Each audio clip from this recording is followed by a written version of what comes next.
Hi everyone. So আজকে হুট করে একটু সর্ষে বাটা পেয়ে গেলাম ফ্রিজে, তো ভাবলাম আজকে স্যামন দিয়ে রান্না করব।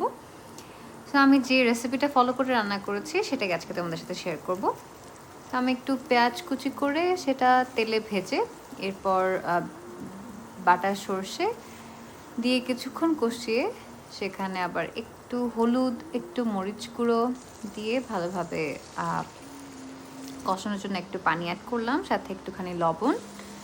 অ্যান্ড সাইডে আমি স্যামনটাকে ভালোভাবে ধুয়ে লবণ, মরিচ আর হলুদ গুঁড়ো দিয়ে হালকা করে ভেজে নিয়েছি।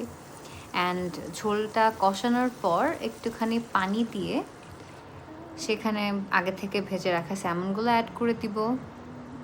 অ্যান্ড একটু ঢেকে দিয়েছিলাম যেন ভালোভাবে সেদ্ধ হয়। হ্যাঁ, তো কিছুক্ষণ পর এসে আমি কাঁচামরিচ অ্যাড করেছি, সাথে একটু ধনেপাতা। আই নো একটু বলেছি বাট অনেকটা দিয়েছি, but it turned out really good. You guys can try it out and let me know how it was. And thank you. Bye bye.